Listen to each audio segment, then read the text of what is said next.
June 24, 1944. Ewimer Field, Barnon Island. The volcanic ash runway shimmered in the morning heat as Petty Officer First Class Saburo Sakai gripped the control stick of his Mitsubishi A6 M50 with hands that had shot down more enemy aircraft than most pilots would ever see. Through the canopy, he watched the eastern horizon where American carrier planes would soon appear.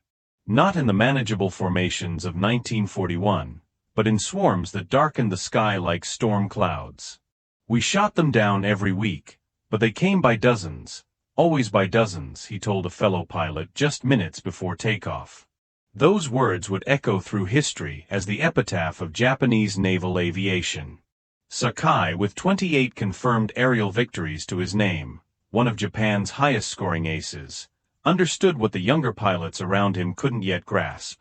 They were witnessing the mathematical certainty of defeat, written not in battle plans but in production statistics that made individual heroism meaningless. Now, 600 meters to the east, Task Force 58 launched its morning strike package.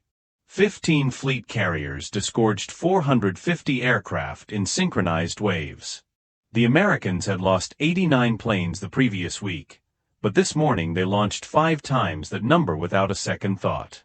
In the ready rooms of the USS Essex, USS Yorktown, and USS Lexington, fresh-faced ensigns with 400 hours of flight training prepared for their first combat missions.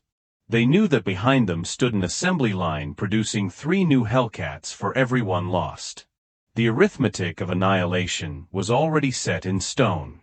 America would produce 96,318 aircraft in 1944 alone, more than Japan had manufactured in the entire war up to that point. Let's take a step back. The journey to this moment of mathematical impossibility began 16 years earlier, in the humid summer of 1928, when a teenage Saburo Sakai stood before the gates of the Kure Naval Base. Born August 25, 1916, in Saga Prefecture as the third of 8 children to an impoverished farming family descended from samurai, Sakai had enlisted in the Imperial Japanese Navy at 16. He was escaping rural poverty that offered no future beyond rice fields and debt. The selection process for naval aviation was merciless by design.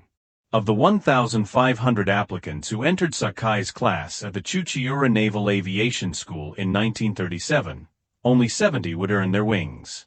The washout rate exceeded 95%, a deliberate strategy to produce elite pilots, not just adequate ones. Candidates endured physical trials that broke bones and spirits, hanging from iron bars until their hands bled, swimming in January seas until hypothermia set in, practicing aerobatics until they vomited, then practicing more. Sakai graduated 11th in his class on November 27, 1937, with 650 hours of flight time, a number that would seem impossible to American training programs just 5 years later. Posted to the 12th Kokutai Air Group, he first tasted combat over China in 1938 and 1939, flying the Mitsubishi A5M against Chinese pilots in obsolete biplanes. His first kill came on October 5, 1938, near Hankow, a Soviet-built Polikarpov I-16 that burst into flames after a 2-second burst from his 7.7mm machine guns. By May 1941, when Sakai joined the Tainan Kokutai on Formosa, he had accumulated over 800 flight hours and 4 confirmed victories. The elite Tainan Air Group represented the pinnacle of Japanese naval aviation, with pilots who would become legends: Hiroyoshi Nishizawa, who claimed 87 victories before his death; Toshio Ota with 34 kills; Masaki Shimakawa with 27.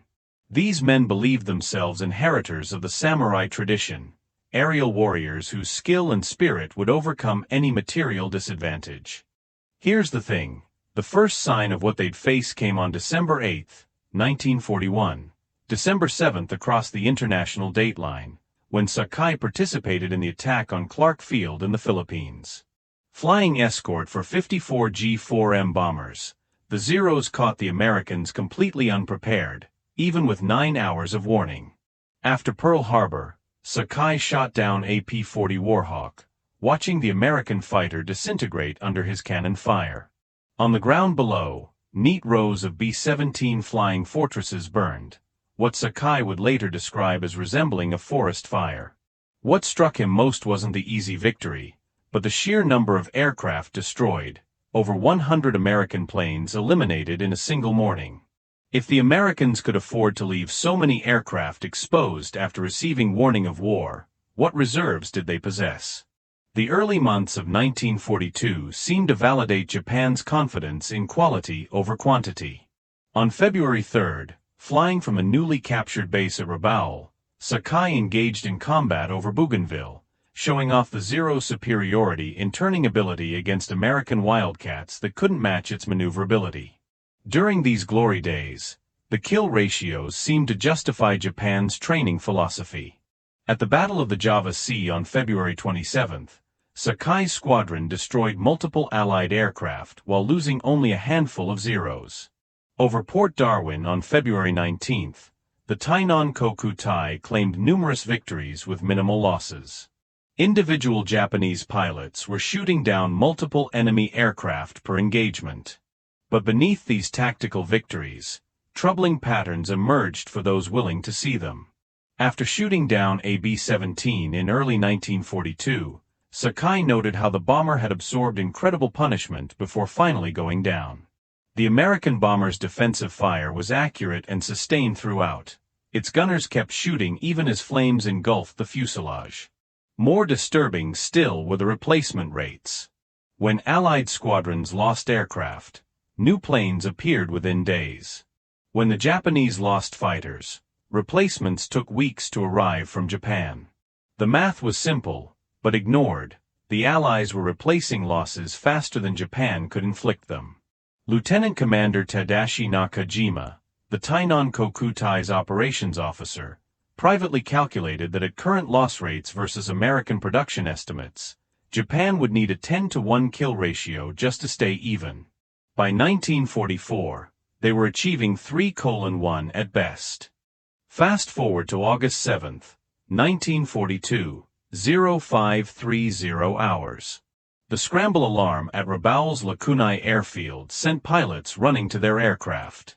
American forces had invaded Guadalcanal and Tulagi, catching the Japanese completely by surprise.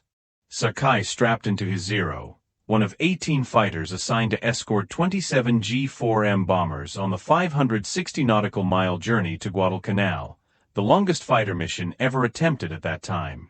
The flight itself tested human endurance to its limits. For 4 hours, Sakai held formation over the Solomon Sea, managing fuel consumption with surgical precision. The slightest excess in throttle or unnecessary maneuver could mean ditching in shark-infested waters on the return flight. Behind him, rookie pilots who had graduated flight school just weeks earlier struggled to keep up, their fuel gauges dropping faster than calculated. At 1,315 hours, they arrived over Guadalcanal to find an invasion fleet that defied comprehension. The ocean was covered with warships, Sakai would write in his 1957 autobiography, Samurai. I counted over 70 vessels, including what appeared to be 6 aircraft carriers. In reality, there were 82 Allied ships, including 3 fleet carriers, Enterprise, Saratoga, and Wasp, launching continuous fighter patrols. The ensuing battle would become legendary in aviation history. Sakai shot down a dauntless dive bomber, then engaged in a prolonged duel with Lieutenant James Pug Sutherland's Wildcat from VF-5 off the Saratoga.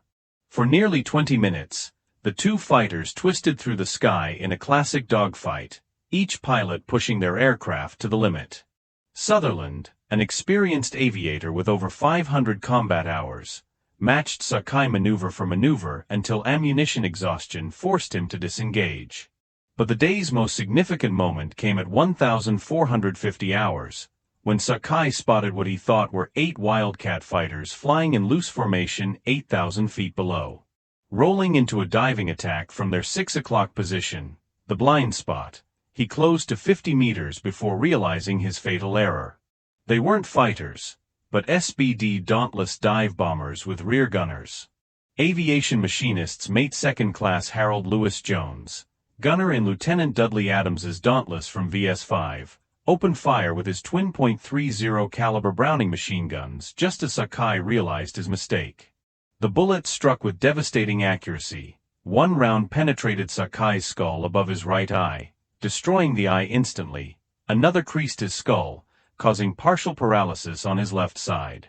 Blood streamed into his remaining eye, effectively blinding him. What followed was one of aviation history's most remarkable feats of airmanship. Semi-conscious, partially paralyzed, and unable to see clearly, Sakai flew 560 nautical miles back to Rabaul, using volcanic smoke plumes as his only navigation reference.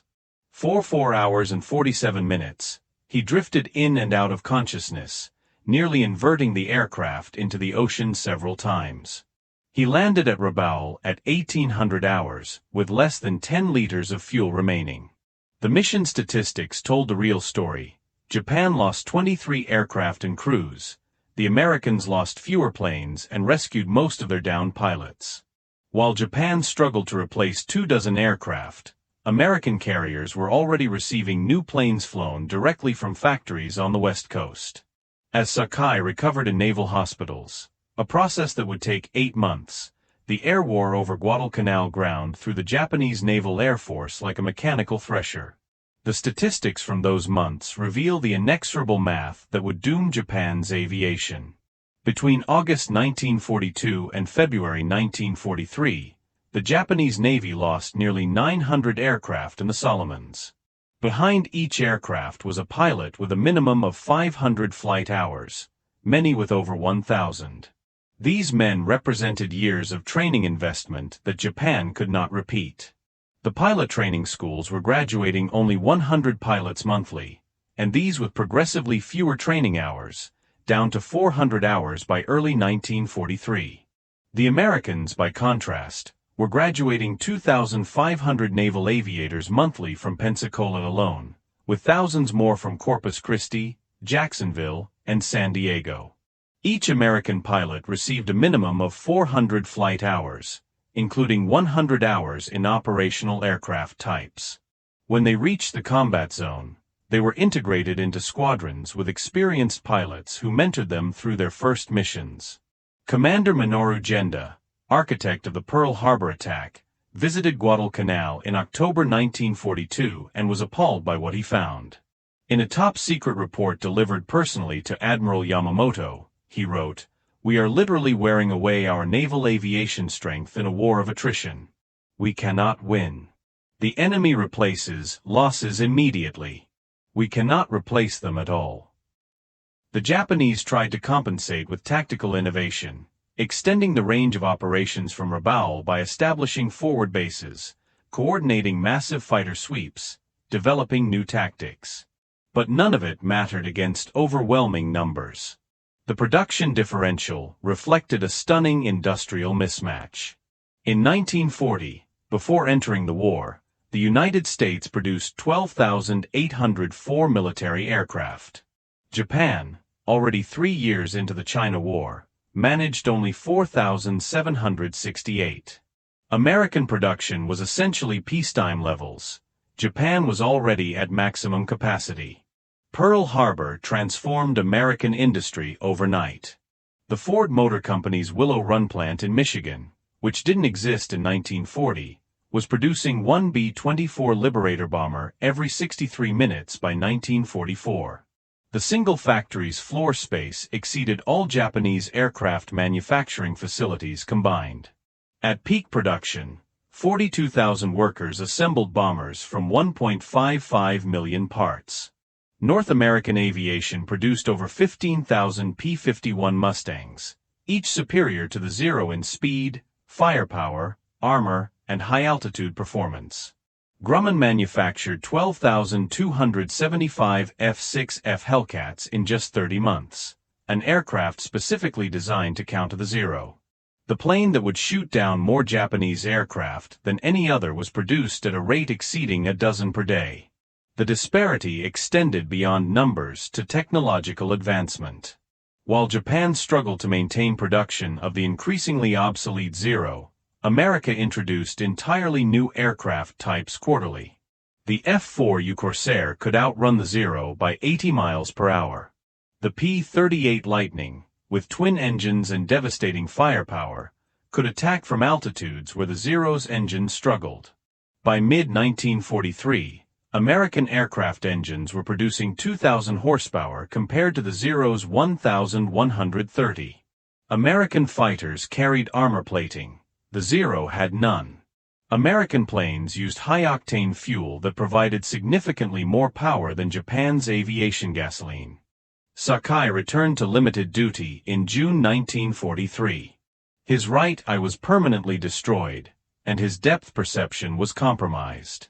Posted to Toyohashi Air Base as an instructor, he witnessed firsthand the collapse of Japanese pilot training standards. The new students arriving from primary training had 150 flight hours, less than American pilots received before they even touched a combat aircraft. "We were supposed to make fighter pilots out of these children in 3 months," Sakai recalled in a 1985 interview. "They could barely land without crashing. We were sending them to die, nothing more." The training aircraft themselves revealed the resource crisis. Advanced trainers were worn out from the China War, patched and repatched until they barely flew. Fuel allocations permitted each student only 60 hours of flight time in the operational training phase. There were no spare parts. When trainers were damaged, they were cannibalized to keep others flying. The instructor cadre consisted largely of wounded veterans like Sakai, men who should have been invalid out, but whom Japan could not afford to lose. These damaged men tried to pass on their knowledge to boys who would never live long enough to use it. The statistics from late 1943 training classes tell the story. Most graduates were dead within 6 months. Despite his injuries, Sakai volunteered to return to combat in June 1944. The American invasion of the Marianas threatened to bring B-29 bombers within range of the Japanese homeland. Every available pilot was needed, including half-blind veterans who belonged in hospitals. Sakai was assigned to Yokosuka Kokutai and deployed to Iwo Jima on June 24, 1944. He arrived in the midst of what Americans would call the Great Marianas Turkey Shoot. On a single day, June 19th, Japanese naval aviation lost 315 aircraft and 445 aircrew. The Americans lost 29 planes and recovered most of their pilots. On his first combat mission from Iwo Jima that June 24, Sakai encountered the new reality of American air power. Leading a section of 4 Zeros on an interception mission, he found not the manageable formations of 1942, but an incoming strike of over 200 aircraft, Hellcats, Avengers, and Dauntless in perfectly coordinated waves. "The sky was black with them," he told historian Henry Sakida in 1994. "They came in layers, fighters on top, dive bombers in the middle, torpedo planes below. For everyone we engaged, 5 more appeared."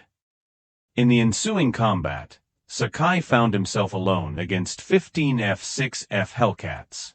Using every trick learned in years of flying, he survived a 20-minute engagement that would have killed any less experienced pilot. He used clouds for cover, executed snap rolls at the edge of structural failure, and once escaped by diving so close to the ocean that spray covered his canopy. He claimed 1 Hellcat, possibly damaged, but knew it meant nothing. The Americans could afford to lose dozens. The math of the battle was stark. Japan deployed 450 aircraft to the Marianas campaign and lost 480, including reinforcements, in 3 days. Task Force 58 launched nearly 1,000 sorties on June 19 alone, losing only 29 aircraft while destroying 2/3 of Japanese naval aviation in a single afternoon. By October 1944, when Vice Admiral Takajiro Onishi formally organized the Special Attack Units, kamikazes, at Mabalacat in the Philippines, the decision reflected not fanaticism but mathematical inevitability. Sakai understood the brutal logic clearly. In a 1998 interview he explained, "You must understand, we had boys with 30 hours of flight time going up against Americans with 300 hours. They couldn't even find the enemy, much less shoot them down. If they flew normally, they died achieving nothing. If they flew kamikaze, they might at least damage a ship. It was simple arithmetic. The training pipeline had completely collapsed. The Ukraine Naval Aviator Preparatory Course was pushing through students in 90 days, with less than 100 flight hours total. Many had never fired their guns in flight. Ammunition was too precious for gunnery practice. They couldn't navigate beyond visual range of land, and they certainly couldn't dogfight. The American response was overwhelming. Task Force 38 could deploy 1,200 aircraft from 17 fleet carriers plus 8 light carriers, and these were replaced continuously. When air groups suffered casualties, they were rotated stateside and replaced with fresh squadrons. Japanese units fought until annihilated. Sakai's final combat missions came during the defense of the Japanese homeland in 1945. Now flying from Yokosuka Naval Air Station near Tokyo, he participated in interception missions against B-29 raids and later against carrier strikes. What he witnessed defied description. During Operation Tengo, the defense of Okinawa in April 1945, Japan launched massive kamikaze attacks against the American invasion fleet. But the American fleet had perfected its defense by this point. Radar-directed 5-inch guns opened fire at 10,000 yards, 40mm Bofors guns engaged at 4,000 yards, 20mm Oerlikons created a final barrier at 2,000 yards. New proximity-fused shells exploded automatically near aircraft. Combat air patrols of 50 or more Hellcats orbited at varying altitudes, vectored by radar to intercept incoming raids 50 miles from the fleet. We would start with 100 aircraft, Sakai recalled. By the time we reached the American fleet, perhaps 20 were left. Of those, maybe 1 or 2 would actually hit a ship, usually a destroyer on radar picket duty. The Americans had so many ships that losing a destroyer meant nothing to them. The statistics from Okinawa are staggering. Japan launched 1,465 kamikaze sorties and lost over 1,000 aircraft in conventional attacks. They sank 36 American ships and damaged 368, but Task Force 58 remained fully operational throughout, launching 40,000 combat sorties. For every American ship sunk, Japan lost 60 aircraft and pilots. Sakai's last combat mission occurred in early August 1945, just days before Japan's surrender. Leading a flight of Zeros from Yokosuka, he was ordered to intercept B-32 Dominator bombers photographing Tokyo. It was a mission that encapsulated the war's futility: obsolete fighters against the newest American bomber, a backup design, because America could afford redundancy in everything. The interception failed. The B-32S flew too high and too fast for the Zero to catch. Sakai could only watch as they photographed Japanese cities already reduced to ash. The war was already over. The missions were merely documenting the devastation. The production statistics tell the complete story of Japan's defeat in the air. Total war production: United States 295,959 aircraft, including 99,465 fighters, Japan 76,320 aircraft, including 30,447 fighters. The United States produced more aircraft in 1944 alone, 96,318, than Japan manufactured during the entire war. American fighter production alone exceeded total Japanese aircraft production of all types. But the numbers tell only part of the story. American aircraft in 1945 were technological generations ahead of their 1941 predecessors. The P-51D Mustang could fly at 437 miles per hour compared to the Zero's 331 miles per hour. The F-4U-4 Corsair had a climb rate of 4,500 feet per minute versus the Zero's 3,100. Japanese aircraft showed minimal advancement. The A-6M-50 Sakai flew in 1944 was barely different from the A-6M-2 of 1941. Slightly faster, but still unarmored, still using the same cannons, still limited by the same underpowered engine. Behind every aircraft was a pilot, And here too, the math overwhelmed Japan. The United States trained 193,440 pilots during World War II, including 60,956 naval aviators. Japan trained approximately 15,000 naval aviators and 25,000 Army pilots total. American pilot training maintained consistent standards throughout the war, 400+ hours before combat. Japanese training hours collapsed progressively from 700 to 800 hours in 1941 to 50 to 100 hours by 1945. By war's end, American replacement pilots arrived with more flight time than many Japanese instructors. Other Japanese aces corroborated Sakai's observations about American numerical superiority. Hiroyoshi Nishizawa, Japan's leading ace with 87 claimed victories, told Sakai during his last leave in October 1944, "It's not like before, Saburo. In 1942, I could fly alone and attack a whole squadron. Now they come in groups of 50, 100, 200. There's no room to maneuver, no space to escape. We are drowned in numbers." Nishizawa was killed on October 26, 1944, not in combat, but as a passenger in a transport plane shot down by Hellcats. His death epitomized the late war reality. Japan's greatest ace died unable even to defend himself. Commander Masatake Okumiya provided the most analytical assessment in his post-war book, Zero, written with Jiro Horikoshi. "We thought spirit could overcome material disadvantage. We believed one Japanese pilot was worth 3 Americans. Perhaps this was true in 1941. By 1943, the Americans had better planes. By 1944, they had better pilots. By 1945, they had such overwhelming numbers that individual quality became irrelevant." Tetsuzo Iwamoto, one of the few top aces to survive, reflected, "I shot down a Hellcat in the morning. That afternoon, 3 more appeared.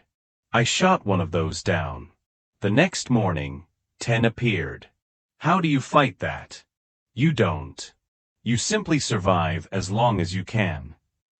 One incident from Sakai's combat career illustrated the human dimension often lost in production statistics. On February 9, 1942, while strafing an airfield in Java, Sakai dove on what appeared to be a military transport. As he closed a firing range, he noticed women and children visible through the aircraft's windows, Dutch civilians evacuating the collapsing Netherlands East Indies. "I couldn't fire," Sakai recalled. "These were not combatants. They were mothers and children fleeing war. I pulled up and waggled my wings, telling them to go." The Dutch pilot, recognizing the gesture, waved back. Sakai's wingmen, following his lead, also held their fire. The transport escaped to Australia, carrying civilians who would have certainly died. This act of mercy revealed the complex humanity within the killing machine. 40 years later, at an aviation reunion in the United States, a Dutch woman approached Sakai with tears in her eyes. She had been a child on that transport.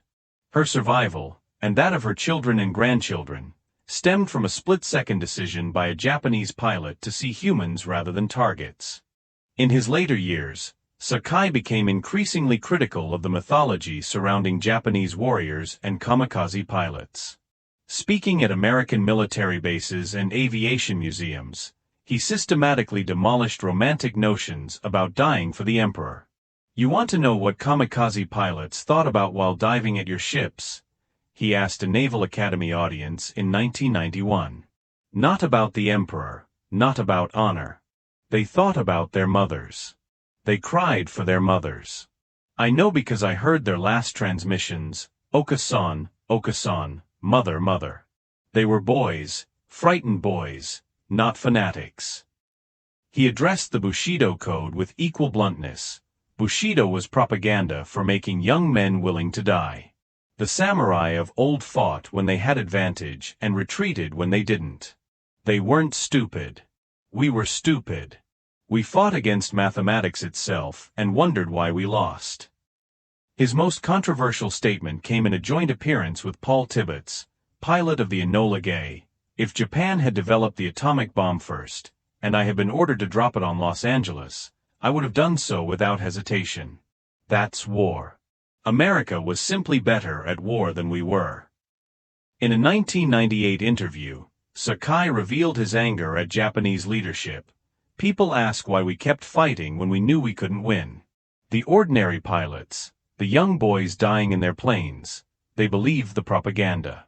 They thought we were winning until the very end. Only senior officers knew the truth, and they chose honor through death over the shame of surrender. The militarists who started the war, they knew America's strength. They had been to America. They saw the factories, the resources, the technology, but they believed Japanese spirit could overcome material disadvantage. They sent us to die for their delusions. Regarding his claimed victories, Sakai was honest about the discrepancy between official records and published claims. When American audiences believed he had 64 victories, a number invented by his ghostwriter Martin Kaidin, Sakai corrected them. The official record shows 28 aerial victories, including shared ones. In war, everyone exaggerates. What matters is not the number, but that we survived to tell the truth about war. The post-war period brought unexpected reconciliation between former enemies. In May 1982, historian Henry Sakida arranged a meeting between Sakai and Harold Lewis Jones, the gunner who had destroyed Sakai's eye and nearly killed him at Guadalcanal. The meeting at the Nimitz Museum could have been awkward or hostile, but instead, it became a moment of profound human connection. Sakai brought his flying helmet, still bearing the holes from Jones's bullets and stained with 40-year-old blood. Jones held it with trembling hands, understanding for the first time the human cost of his accurate gunnery. "I was just doing my job," Jones said quietly. "I never thought about the man in the plane." "You were doing your duty," Sakai replied. "As was I. We were both young men serving our countries.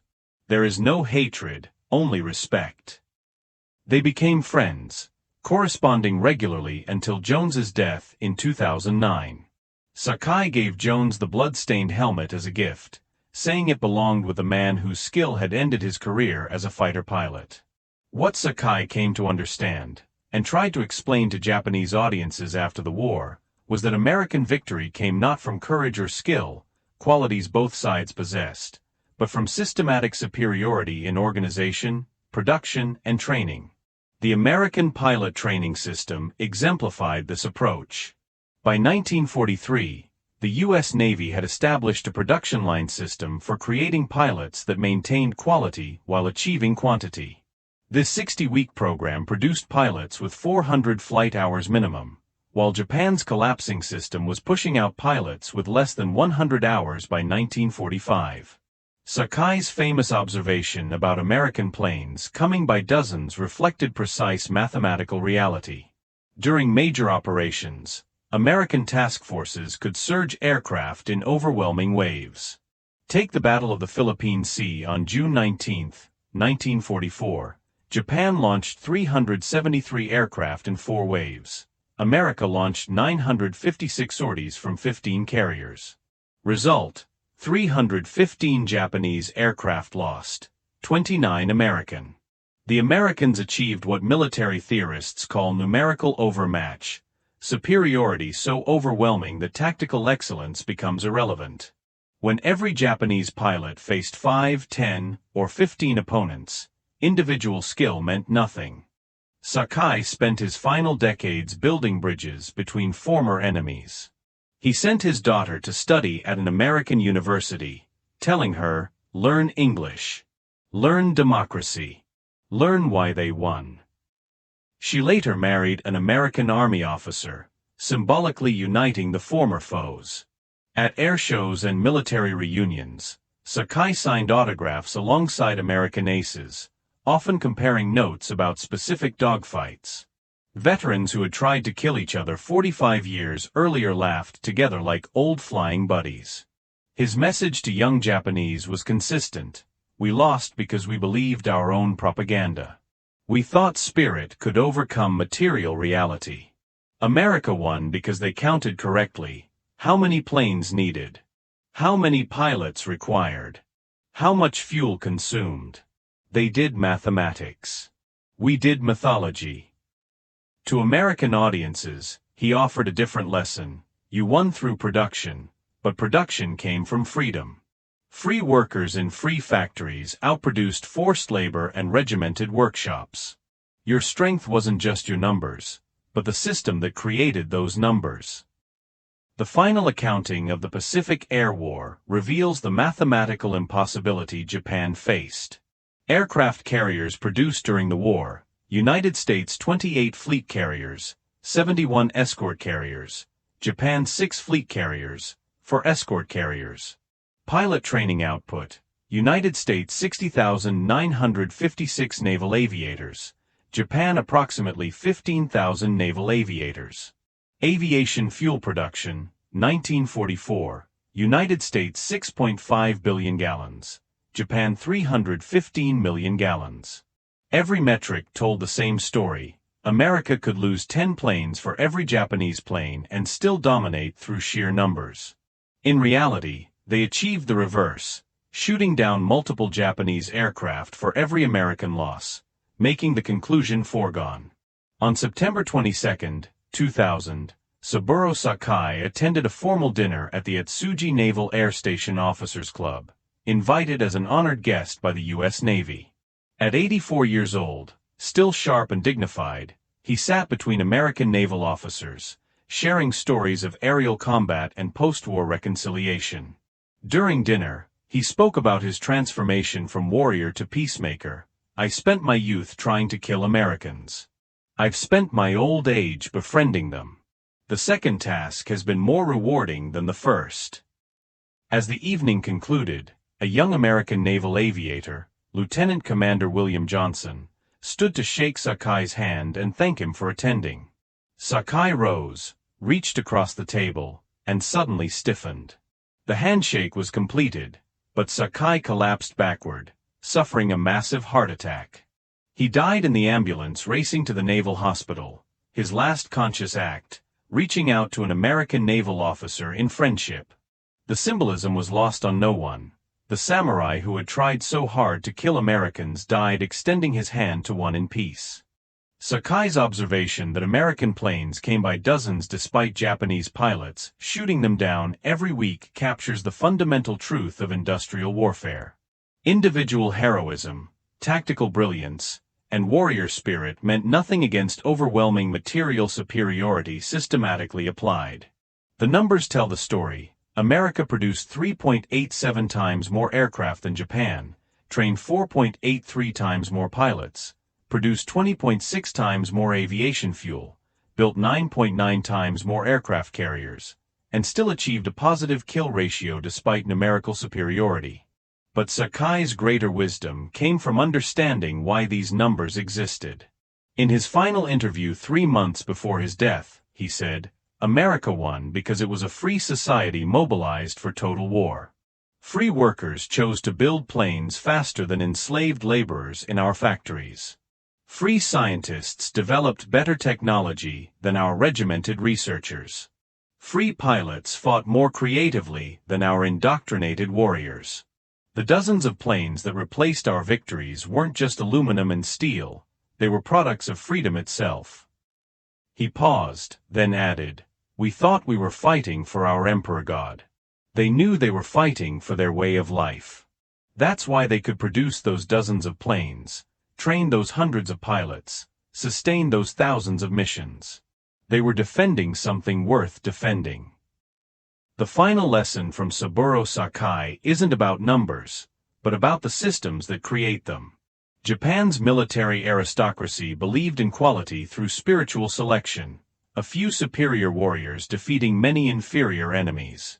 America believed in quantity through systematic production, overwhelming force scientifically applied. The samurai faced the assembly line, and the assembly line won. Not because Americans were braver or more skilled. Sakai proved throughout his career that Japanese pilots could match anyone in courage and ability.